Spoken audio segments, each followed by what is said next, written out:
All right. Welcome to the Liminal Living Podcast. My name is Dr. Tom Rundel. I'm getting all set up here. And this is the podcast where we talk about the seasons of liminality that we go through individually, whether that be a dark night or a deconstruction experience, and also kind of like corporately together what we're experiencing. You know, there's a lot of changes going on, and liminality is that space where things are not as they used to be and things are not yet the way they're gonna be, and we're caught somewhere in the middle, and we're trying to figure out how to be. So we're learning on this podcast, I'm learning how to be in this actual world that we have.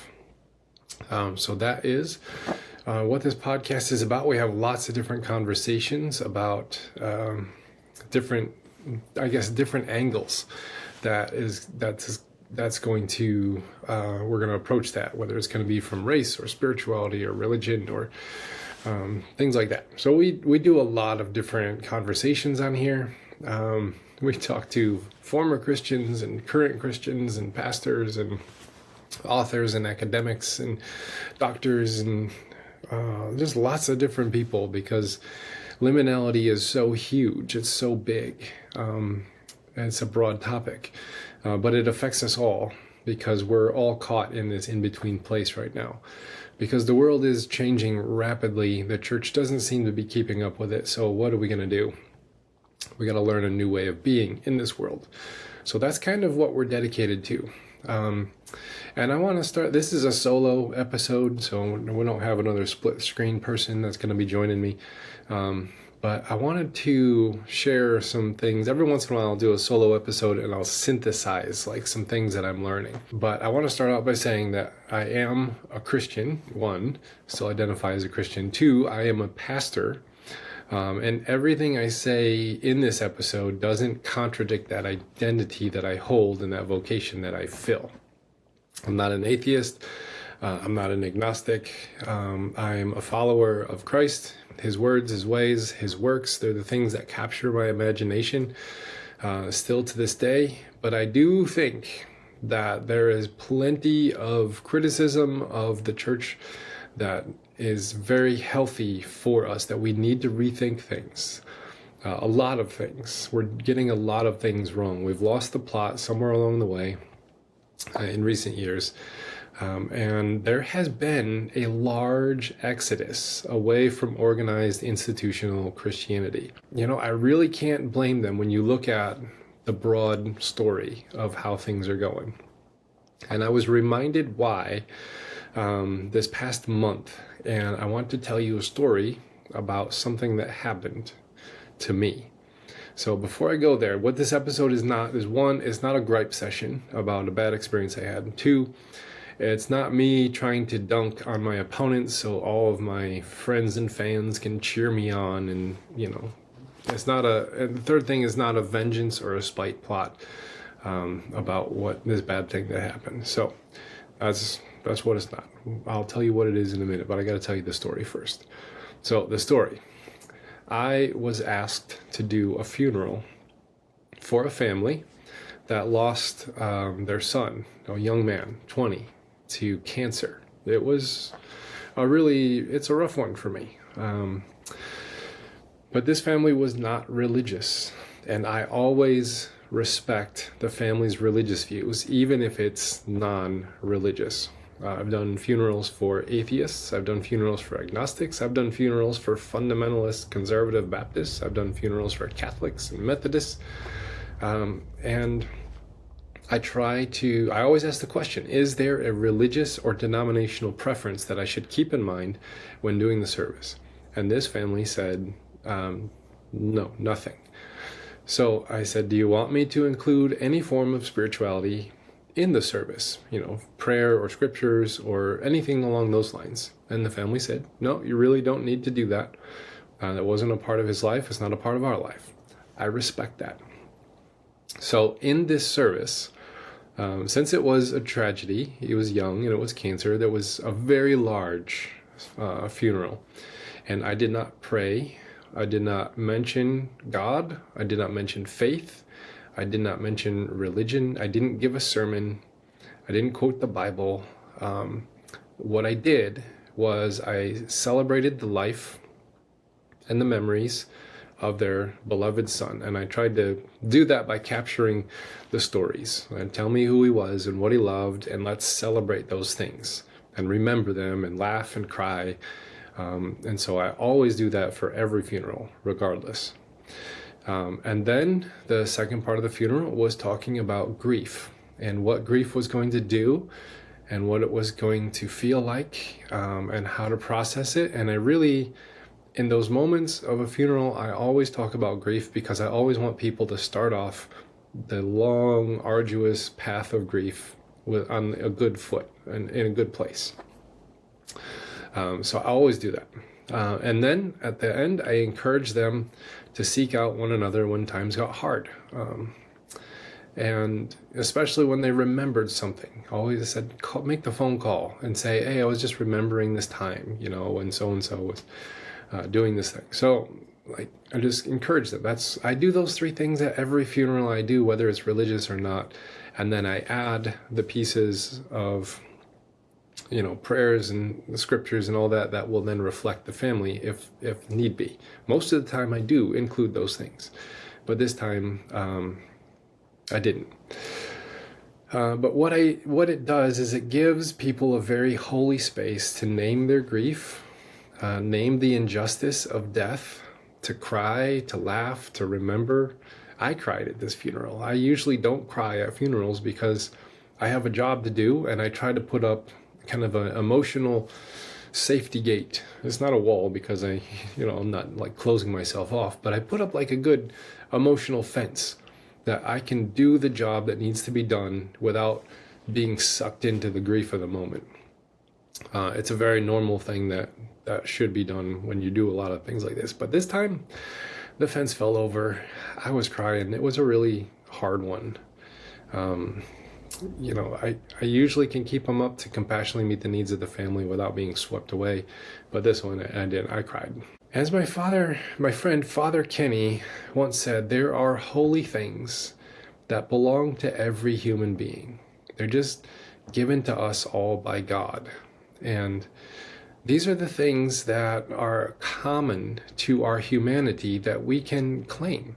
So this is why I feel comfortable doing a non-religious service, is because I can stay within the realm of humanity, the things that are common to us all, and talk about those things without a need to convert or convince people to my way of thinking about, spirituality or God or faith or things. And the doctrine of the incarnation actually tells us that whatever it is to be a good human is also what it means to be like God, because God became human in the person of Christ. That's like the major doctrine of the Christian faith, is that God becomes a human being in Christ and lives a fully human life. So now whatever it is to be human is to be like God. And whatever it is to be like God must be what it's like to be human, because God has made those things into one in the incarnation. It's very beautiful. It's a very beautiful doctrine, one of my favorites. And some of these universals are things that we all agree are good, compassion, honesty, justice, respect, courage, wisdom, responsibility, loyalty, gratitude, humility. These are things that are common to the human experience that we all agree are good things. And they're given to us by God. We share those things. I think one of the things is grief. Grief is something that's very common throughout all of humanity. All humans are going to have to grieve something at some point, because death is a part of what it means to be human as well.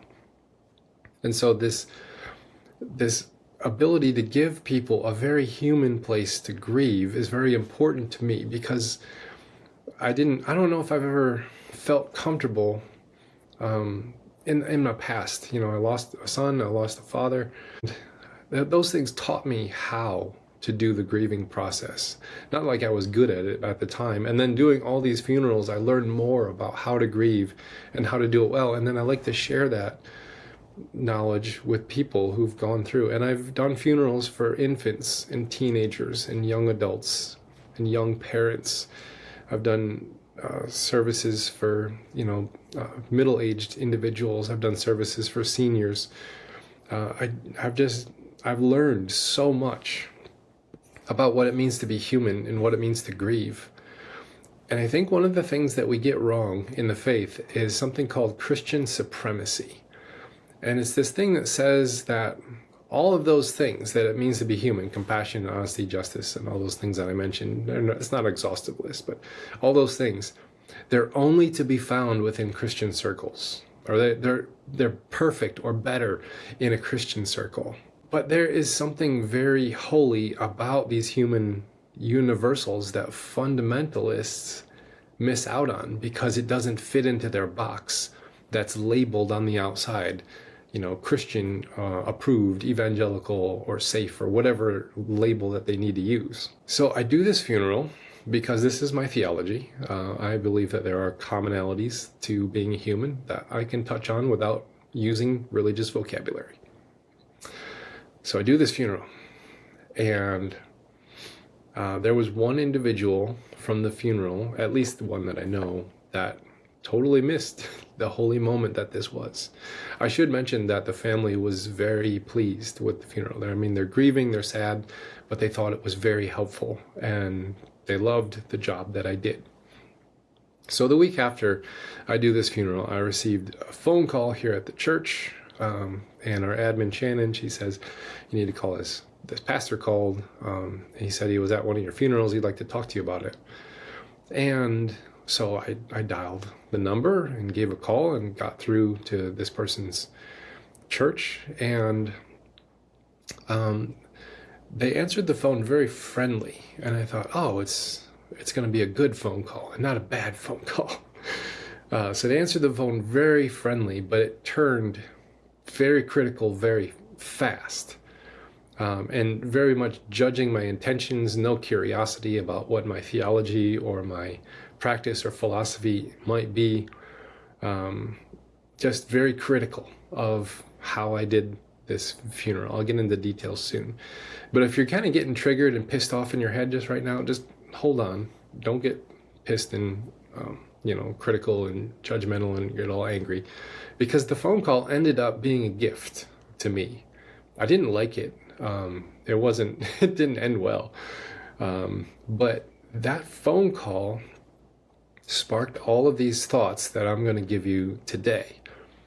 I had to do some really deep reflection to name the things that I was doing, that I believed in, but I didn't necessarily have words to them until this phone call of criticism caused me to do the reflection, because I knew that it was good. I knew that it was right. I knew it was holy, but I didn't have words for it until someone called it into question. And then I didn't want to need to explain it to this person, but I had to explain it to me so that I had the words. It sparked all of these thoughts. This whole podcast is because I got this phone call.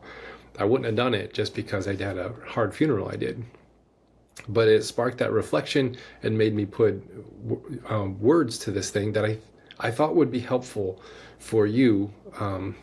Again, my purpose here is not to slam dunk on the pastor while you all cheer me on. That's stupid. I don't like doing that. I don't like it when people do that, even when I disagree with the person that they're dunking on. I'm not seeking vengeance by publicly shaming an individual. You don't need to know who he is and where he's from. Instead, I thought I would share the words that he said, but to help you see behind these words to the high control narcissism that infests so many of our churches today, that then is the problem, or one of the major problems that is causing this big exodus from our church movements today. But oftentimes we don't feel the courage to question those moments that we're in, like those high control situations in our church, because who am I to question, this person with a religious authority? Who am I to question a pastor or preacher or whatever? And so we don't we feel something is not right, but we don't have the words for it. So I wanted to kind of go over the conversation that I had with this individual and then help you see behind the words to this is the thing that is infesting it. So So it's views like this one is that I'm a little stuttery right now, sorry, but it's views like this one that I'm sharing that is traumatizing for individuals. It's enabling abuse, spiritual, physical, sexual. It's feeding unhealthy narcissism in a lot of leaders and pastors, and it's driving younger generations away from the church to identifying as none or done. And that is the fastest growing religion in America right now, is the nuns and the duns. N-O-N-E, none. What's your religious affiliation? None. And I am done. And as Steve Harper said a couple of weeks ago, my conversation with Steve Harper, he says that those folks are the prophets calling us back to something more pure. And so I want to use this opportunity that I had this interaction with this, a bad interaction with this pastor, to then help us see the high control language that is causing the nuns and the duns to say, I'm done with church, I'm out of here. So we got to decode the religious jargon so that we can name it for what it is and then redeem something better from the wreckage. Now, when I had this conversation, I was all like pissed off and irritated, and you get that adrenaline surge when someone's like trolling you and criticizing you. I got the adrenaline surge, and I'm like, I don't like this feeling. I don't like the fact that I just had this conversation. It was just a yucky feeling all around. And I didn't want to just ignore it. And I didn't want to then try to overcome hate with hate, or evil with evil, or fundamentalism with more fundamentalism, and just angrily turn the tides and become the neo version of the thing that I'm criticizing. So I don't know if you remember, back in January, I talked with Alana Lewandowski, and she said that she's practicing the art of alchemy. And I think that there's something really valuable there, that this moment created some negative energies, emotional energies in my soul and in my environment that would continue to affect things if I didn't alchemize it to be something different.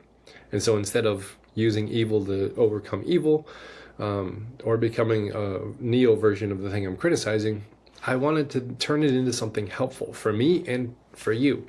And so I wrote down the things that he said, and then I said, what's going on behind the scenes? And I alchemized this moment from something icky and yuck and bad to something helpful for me that helped me say, oh, now I have words for this moment, for how I felt and for what I'm doing. And it actually solidified the things a little bit more. So here's how the phone call went.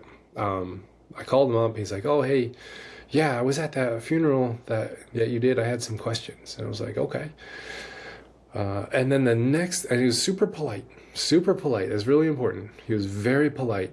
And the next word out of his mouth, after he took my guard down a little bit, super polite, I'm like, oh, okay, it's gonna be a good one. And he did the sneak attack. So I think that the first thing you notice is sometimes high control narcissists are super polite on the front end. That gets your guard down, that then they can get at you easier because your guard isn't up. And so they're super polite. How am I going to question this religious authority who's really nice to me in this first moment? And then, do these degrading things on the other side. So that was the first thing I noticed. He was super polite. But the politeness didn't last longer than the first sentence of, hi, how are you doing? I was at your funeral that you did for this individual. I was like, okay. And he says, the next thing he said is, I'm just really disappointed in you, that you didn't present the gospel, you didn't pray, you didn't mention God. And that there, I don't know if you see behind those words, but when someone says, I'm really disappointed in you, they usually have some kind of authority, relational authority in your life. Maybe it's a boss or a parent or a spouse, and you're like, oh, you messed up and I'm really disappointed in you. And usually, maybe you earned that moment, and then you can redeem it.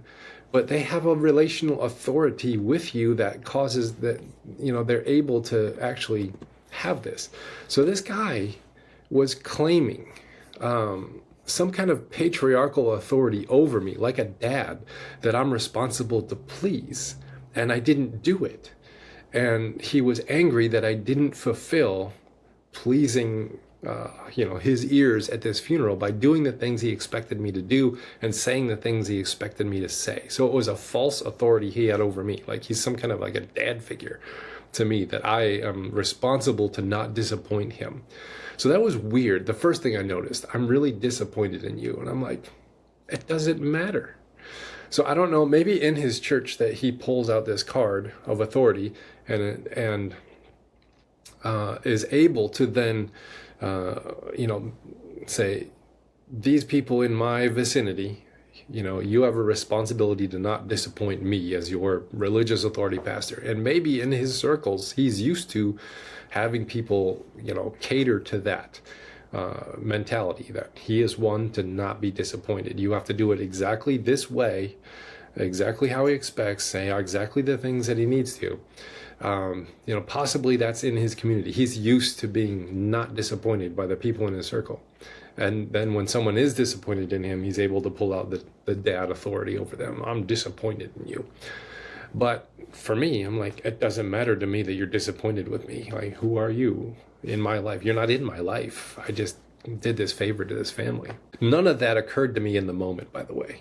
I was just like, okay, that's weird. You're disappointed in me. I'm like, what do you want me to say or do?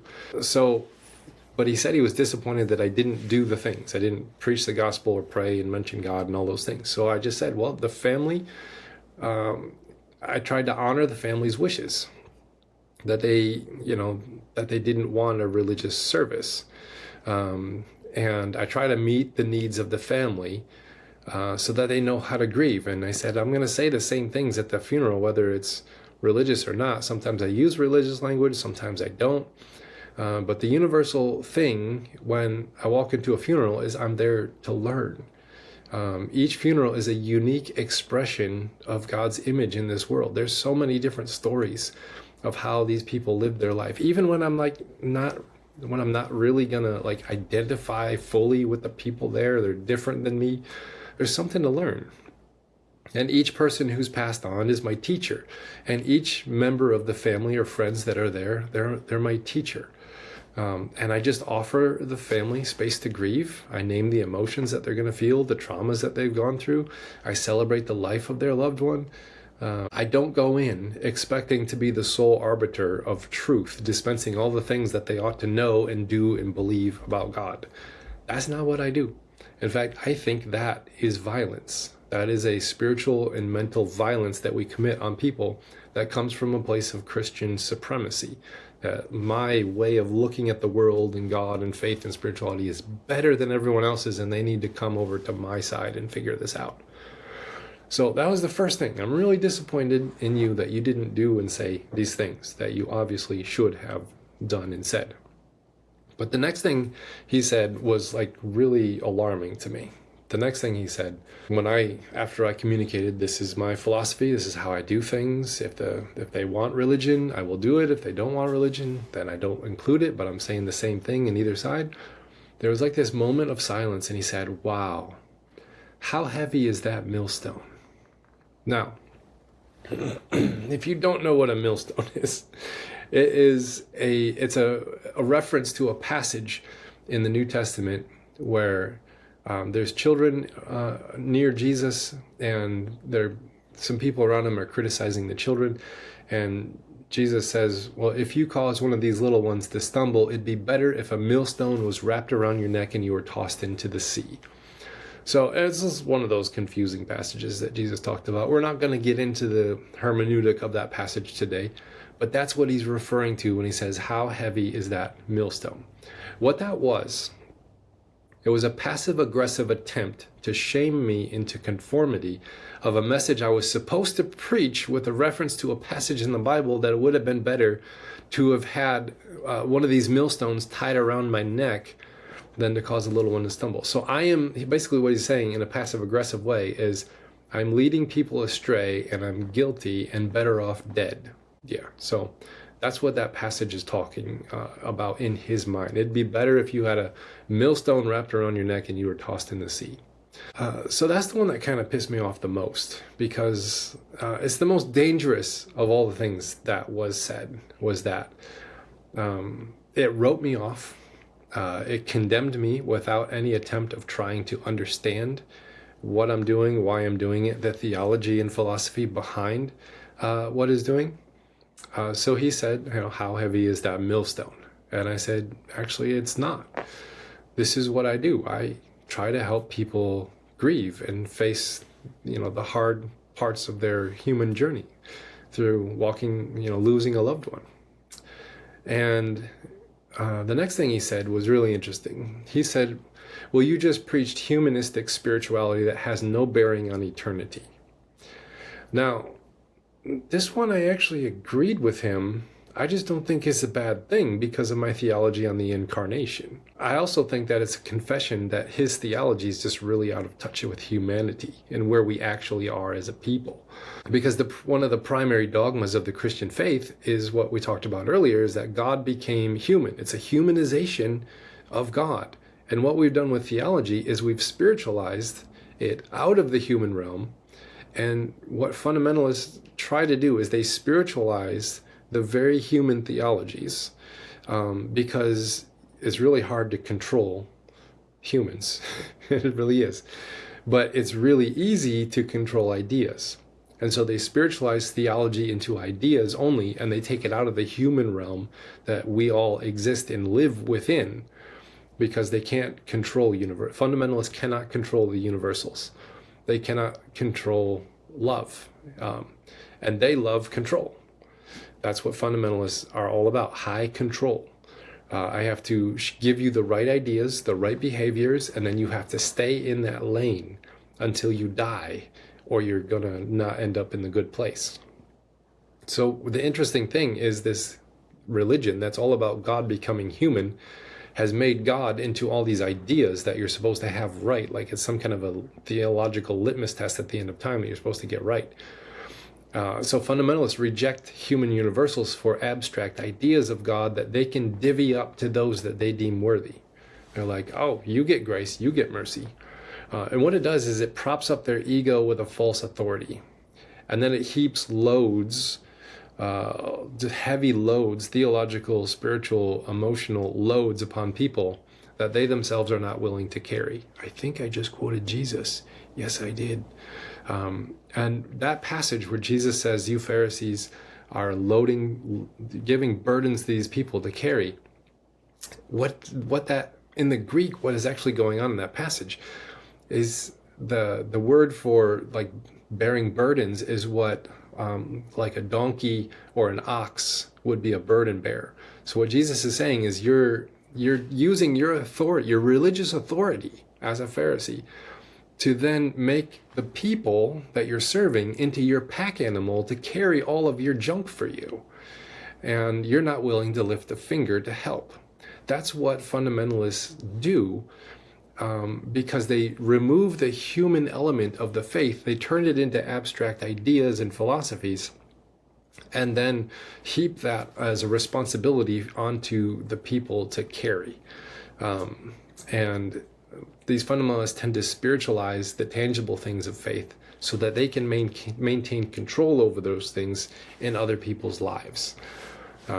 So that was the thing when he said, you preached a humanistic spirituality that has no bearing on eternity. I'm like, okay, guilty as charged.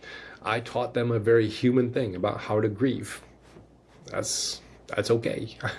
With no bearing on eternity, by the way, and no bearing on eternity. Well, I don't have a dichotomy of heaven or hell that I am trying to save people from one and get people to another. That is not within my realm of philosophy.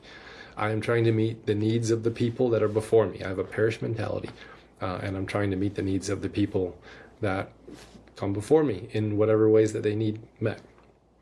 So that's another thing he said. Another thing he said is, normally I wait 3 days to make a call like this. And I'm like, okay, so you waited 3 days to make a call like this. So I guess he had to like simmer down now for a little bit. So he has a practice of policing people that don't conform to his way of thinking and upset him. And he gets mad about it, but then he has to cool off for a few days because he says, normally I wait 3 days to make a phone call like this. So he's in the practice of making phone calls like this. And he has a practice of waiting to cool off so he doesn't just yell at the people.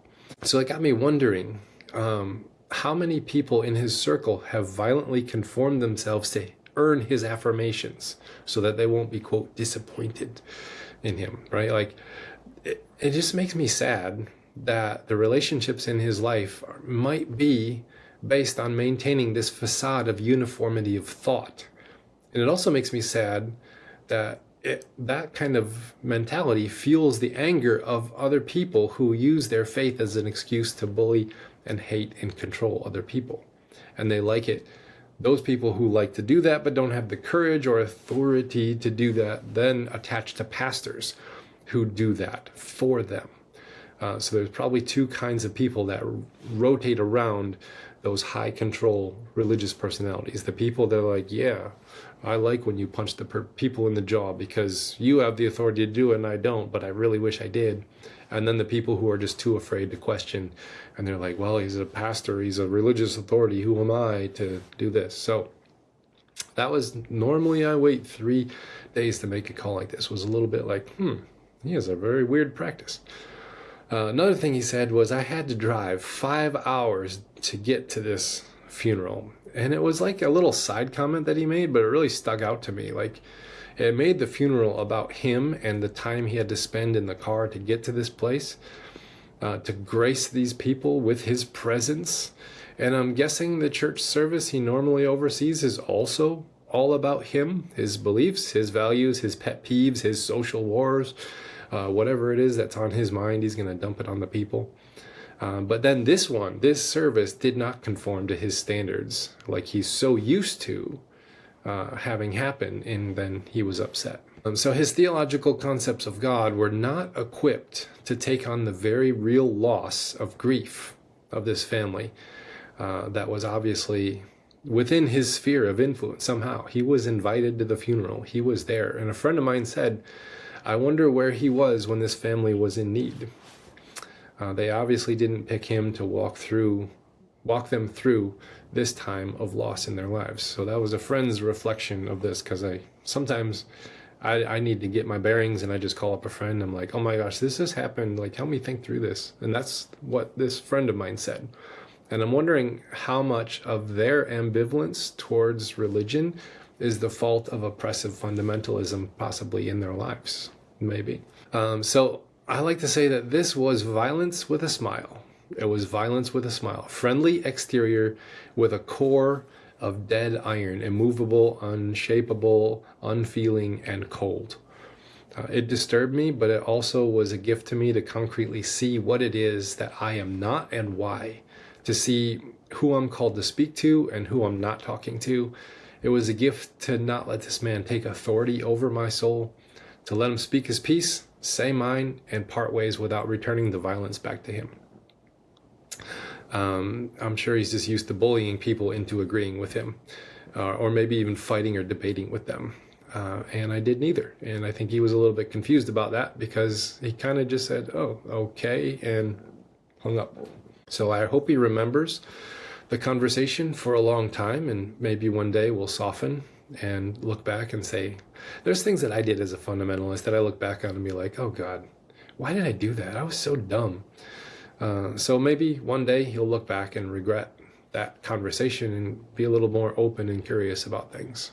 So I'm not sure if you've ever been in a conversation like I was, if you were surprise attacked by a smiling spiritual authority. Maybe you're unsure of even how to converse with those in those spaces anymore. And sometimes you leave those conversations feeling like dumb and second guessing yourself in the face of arrogant displays of power. Sometimes you're just like overwhelmed and you're just like, I don't know what to do or say in this moment. So what do you do in these moments when you're confronted with people taking some kind of authority over you in a religious way that's high control and manipulative? First thing to do, remember you're not crazy. Just you hold on to that one, because that's an anchor in your life. When you're in a moment of a high control, high manipulative authority trying to, mess with you, number one, you're not crazy. Second thing, don't engage. Don't defend. Don't argue. They're trying to get you to conform to a standard that will give them control over you. and you can't win in that environment because you're not even playing that game. So, first thing, you're not crazy. Second thing, do not engage, do not defend, do not argue. You don't really even have to try and play their game. Third, find your way out of the conversation. If you have a hard time thinking in the moment like that, like have a go-to phrase that you can pull out. You can stay polite about it if you want to, but you also have to differentiate yourself from the person's expectations of you. And so having a nice phrase that you can pull out of your back pocket is really helpful. Like, I see that very differently. Oh, sorry, I'm stuttering today. I see that very differently than you, and I don't feel like explaining it to you. Turn around, walk away, or hang up the phone if it's a phone conversation. That distinguishes you from them, and they're like, oh, I didn't win this conversation. But it also is not opening up a path for more conversation, arguments, debates that can be demeaning to you. Because chances are the fundamentalists might know more of Bible passages than you and try and suck you into their world, and you just don't have to go there at all. So that's one way to see it. I see it differently than you. I don't feel like explaining it to you. Walk away. Or another one is the one I used. Well, I have a different theology here, and I'm not a fan of debate. And then just walk away. And get started with another conversation. Like if you're in the same room, just say that phrase, go away, and start another conversation with someone else. It differentiates you from them. It does not give them authority or control over you. And then you don't have to stay and try and explain yourself because you don't have to. That's not your job. Or maybe you can just pull out the old Billy Graham rule that they love so much, never be alone with a woman kind of a thing. But instead, like reverse it and throw it on them and say, with all the abuse and scandals, I'm not confident to be alone with authority figures right now, especially religious ones. Peace out. And walk away. You got to remember that religious fundamentalist spaces are a cocktail blend of authoritarianism, white supremacy, narcissism, Christian nationalism, cult behaviors, and fear, shame, guilt currency. It just happens. They demean human souls into self-loathing, and then they make themselves the sole dispensers of God's forgiveness and grace for the spiritual problem that they just manufactured in someone else's soul. So that is something that you have to be aware. That's their playing field, and you can't play by the rules because they hold full authority in their little realm that they have made. And so you just don't engage in those spaces. I think that's why the bulk of American evangelicals are very comfortable with Donald Trump as their political candidate and favored. They had a lot of opportunity to pick a different candidate. There was lots of primaries, and they all rallied behind it. It was not holding your nose and casting a vote like, well, I guess I'll vote for the lesser evil. Rallied behind with support because he mirrors very closely the kind of authoritarian spaces that they have in their churches that they're very used to. There's some counter arguments that people might throw out at me, like, well, not all Christians are like that, and I agree. This is not a post about, like why I'm leaving the faith or something like that, or it's why I'm uncomfortable with evangelicalism is what I'm saying. And I'm not criticizing individuals, I'm criticizing the water that those individuals are in, because we have to highlight the things within the environment that are then causing all the bad things that we see. So you can criticize a person, and sometimes they need criticism. I need criticism every now and then to help shape and steer me. I'm criticizing the water that all the people are, all the fishes are swimming in, and say, okay, these things are in the water. So I'm not hating evangelicals or against evangelicals, but there are things in the water of evangelicalism that are very toxic, and I don't think that they have the ability to take us into the next realm of whatever is next for the kingdom of God, unless some major reforms are done. So that is, I guess that is my conversation that I had, and I want you to be able to see and identify high control language in a religious sphere so that you can not let it overtake you with authority that they don't have to take. You don't have to give them those authorities, and you can recognize it for what it is and label it as for what it is: manipulation and high control, narcissism, and walk away from it. So that is, I guess, my rantings for the day. I do want to thank you for listening to the Liminal Living Podcast. I'm cutting this one short because it's just a talking head video, and I would rather put lots more conversations out there. But this one I thought would be helpful for all y'all out there. So thanks for listening to the Liminal Living Podcast. A couple of reminders: we are on YouTube, so if you're listening to this on the podcast RSS feed, if you want to see the conversations, I do post the video conversations on YouTube now. And one of the cool things about going onto YouTube was that it actually doubled the stats that I was getting, because my YouTube page is now doing just as well as the audio RSS feed that is going through. So it was good. Going on YouTube has been good. And if you want to see my shining white beard, you can go there and check it out, or all the conversations I have with different folks. I'm putting them up there now. Rate, review, subscribe, and do all those things that help people find us. If this was helpful conversation for you and you think it would help someone else, then make sure to share the link and get people listening if you think it's going to be helpful to them. So thanks for giving me 45 minutes of your time today to listen to me ramble on about an abusive phone call that I had. Thank you for helping me in this journey. This podcast has taught me, I think, more than any of the schooling that I've done, because the conversations I'm having are so diverse. So I hope that you are also learning along with me. This podcast is my ongoing education, and it's a lot of fun for me, and I hope it's a lot of fun for you. So I guess we will see you next week. We have a conversation with Larry Jordan. Larry Jordan is somebody who converted out of Catholicism into non-religious spirituality, and he's written a book called The Way, and we're going to talk to him about his journey and that book, and it was a fascinating conversation. I think you'll like it. So peace out, and I'll see you next week.